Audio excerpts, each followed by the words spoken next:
Greetings, Wax Packers. Adam here with another edition of Wax Pack Flashback. And this time around, I'm not alone. I may be your Batman, but I brought my Robin. Yes, it's Jason, our other co-host here on the Wax Pack Flashback. How you doing? Hey, doing fine, man. Thanks for the invite. I'm excited about opening up these cards. Never opened up a pack before. Yeah, it's interesting, right? Because we're going back to 1995. It's pretty interesting. Actually, Jason and I just opened up another pack of cards from 1995, Street Shark. So if you want to see another team up there. But yeah, this time around, we are bringing you the Batman Forever trading cards. Okay, so this is going to be an interesting pack. They're so mysterious, right? So dark. So Yeah, they almost look like they should glow in the dark, exactly. Yeah, so I mean, obviously, like this was a big deal. 1995, there's a new man in the Bat costume, right? Michael Keaton is gone, Val Kilmer is taken over, and everybody is excited about this film because it's been 3 years since Batman Returns. And so I'm curious for you, Jason, Batman Forever, was that a appointment viewing for you at the theater? Oh yeah, yeah. I would probably liken Batman Forever to Batman Returns on your side. I actually prefer that one over Batman Returns as my favorite sequel. We all love the '89 movie and all hate the Batman and Robin. But yes, saw it in the theater. Was a huge fan of the soundtrack. Ooh. Of course, "Kiss from a Rose" from Seal, but this is my original single for U2's "Hold Me, Throw Me, Kiss Me, Kill Me," which I know you use on Wizards for your Heroes in Motion section. Yeah. Fell in love with that song. Was a huge fan of Seal and that song as well, and so the soundtrack was a big part of that whole time as well, just kind of like Prince's Batman album was in '89. So yes, thoroughly enjoyed the movie. I still enjoy it now. It's it is, the more you get along and past Tim Burton, the more cheesy you get. Yeah. But I was huge into Jim Carrey, so that was the big thing for me too. Jim Carrey as the Riddler, more so than Val Kilmer as Batman, is why I was excited for the movie. Yeah, he definitely overshadowed everybody. Like I got my VHS copy here. I'm surprised it's not Jim Carrey up here. Just like I'm the Riddler. You gotta love me. So it's weird though because Batman Forever for me was like I saw it and I was like that was okay, but like I didn't like even buy it on VHS like back in the day. I found this recently, but it wasn't a huge film for me. I mean, at least in terms of like the movie, where I was like that's such a great movie. But what was a big deal, and I'm sure you were big on this too, was the McDonald's promotion and the collector's cups with the chiseled, sculpted glass of the characters. So I have my Riddler here. I know sometimes it's hard to make out, but I mean, I just love the back. I just picked this up from my dad's house recently. I had him keep it for me for all these years. But the best part is the Riddler's cane literally becomes the handle. That's impressive. Yeah, I'm glad you grabbed one. I forgot I've got a complete set that I've collected at Goodwill. $2-3 a piece here, and I put a complete set together. I like the one with Two-Face because the handle is the coin that kind of comes wraps around. It's pretty cool, and I like that they've got different sizes too. I went back and my wife actually worked at McDonald's around that time, and she remembers the Flintstones frosted mugs, and some of them are tall and skinny, some are short and fat, and they're kind of different sizes. The same way with the Batman Forever ones, they're not all that same size, and they're beautifully etched. I mean, wow, for a promotion, I remember buying a couple when they first came out, but I never had a complete set until over the last couple years, just collecting them at Goodwill. Yeah, I was gonna say I've been scouring the shelves, and I always see the Garfield glasses. I've never seen the Batman Forever glasses. But also, shout out to Mickey. Isn't one of his favorite things the superhero burger that was released at McDonald's in conjunction with the film and the glasses? That's right. Yeah, I want to say it was Batman Forever. I know we talked about it on one of our podcasts. Yeah. Yeah, something I had not remembered at all, being a promotion. But yeah, that's right.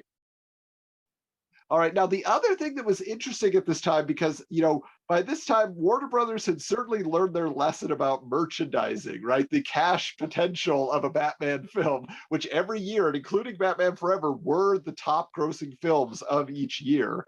And so they made sure, at least in the card side of things, that they had all the bases covered. So there was actually, in addition to the set we're opening up today, there was the Fleer Ultra 95 set, where you were actually guaranteed a hologram in every pack.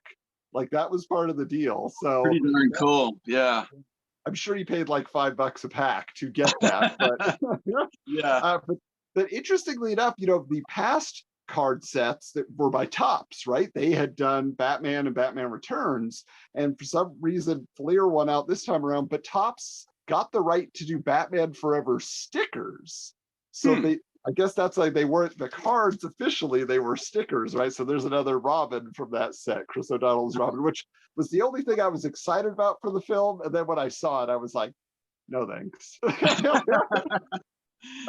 kind of did too much, Yeah, but either way, like, it's just cool to know that there was that much variety in the world of trading cards in addition to what we're opening up today. But I say we get into it. Are you ready, Jason? I'm ready. Let's do it, man.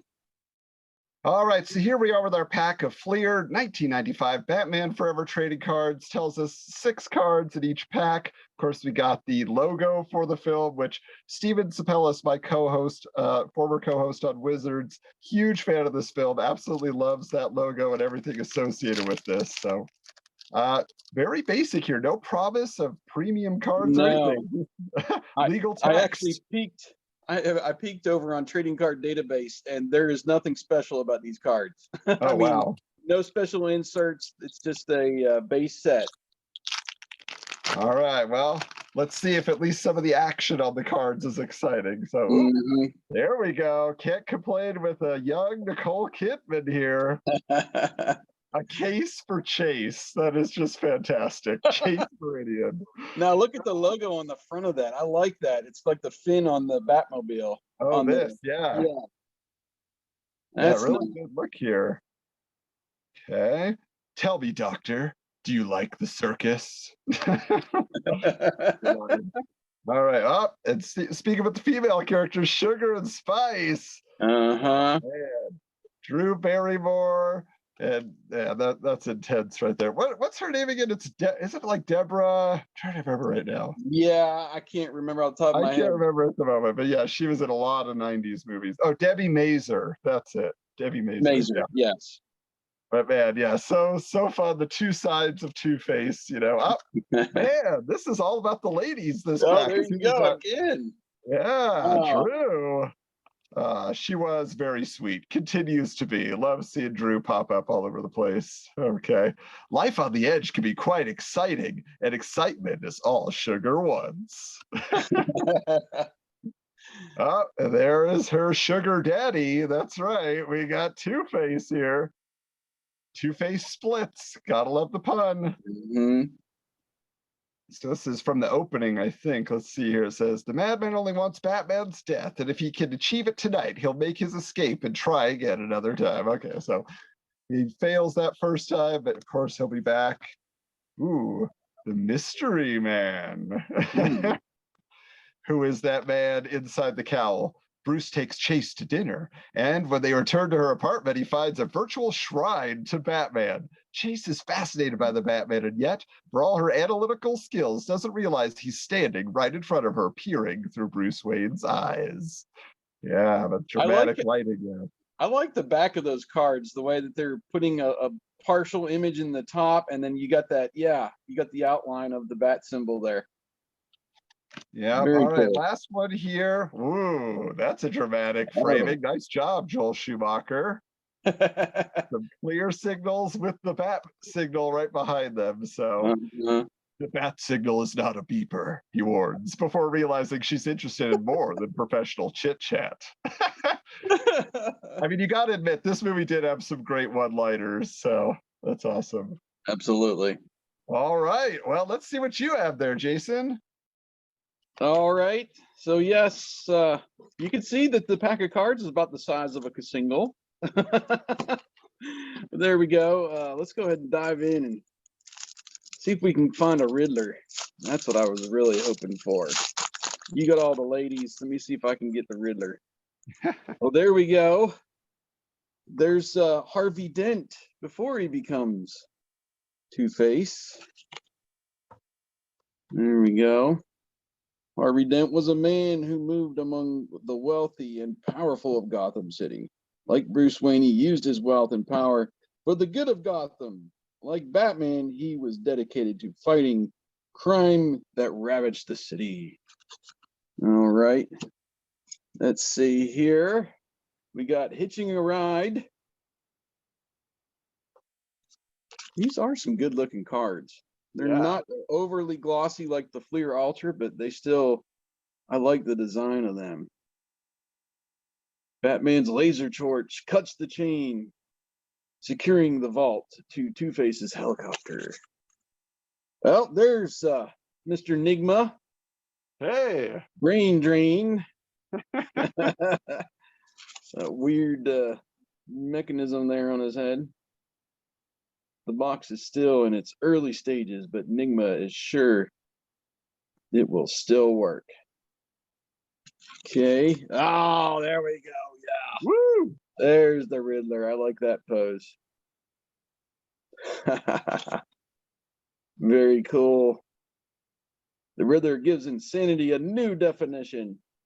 He embodies all the qualities of a successful scientist: brilliance, creativity, energy, daring, but his lunacy twists those qualities into a jumble of violent intent, all of which is aimed directly at Batman. You know what's interesting about that pose? That's like very similar to the Ace Ventura pose. If you just put like, a little dog at the bottom or something, right? Yes, that's right. Yeah, that's more of a promo picture there, maybe for a magazine or something. Yeah. I like it though. All right, there we go. Here we go. We got bad news. Batman survives subway sabotage. That flat top to me was always a crazy choice. Yeah, it was. Riddler sits on his electronic throne, and as his brain soaks up more and more stolen neural energy via the box, he contemplates the fickle twist of fate that has led to the day's newspaper headline. And then finally, examination. We got a shot of Alfred. Michael, what is it? Michael Gage, I think is his name. Goff. Yeah. Goff, whatever, yes. Bruce ponders the latest riddle. The 8 of us go forth, not back, to protect our king from the foe's attack. The answer, pawns. But what does it mean? All right, that was a pretty good pack. So we got a lot of variety there. Bruce and Alfred. We got a couple shots of the Riddler. We got him as Nigma, Edward Nigma. And then a nice shot of Tommy Lee Jones there. As Harvey Dent. So pretty good pack. Let's wrap it up and see what our favorite card was, though. All right, so here we are. We're going to decide what our favorite cards for these packs are. The one thing I will say overall, though, is just it reminds you how beautifully shot, Batman Forever and Batman and Robin were by Joel Schumacher. Like every frame was just like so glossy and like well lit. Yeah, it was. Yeah, those cards definitely reflected that, and some awesome, even promo shots like we saw, not necessarily from the movie. Well, I'm just going to say right off the bat, my Nicole Kidman card as Dr. Chase Meridian is my favorite because I loved those promo posters for this movie. I will say the glamour shots of them all, right? They just looked amazing to me. So I have to say this one like just sticks out to me. Just the quality of the photography overall is really cool. Yeah, and I'll go, like I said, I was hoping to get a Riddler. We got a couple Riddler cards, one landscape, one portrait. So probably this one is my favorite, just that pose. Like you're saying, it's almost an Ace Ventura pose. Give him some animals there in the background. But I did like this one as well, where he's reading the news headline.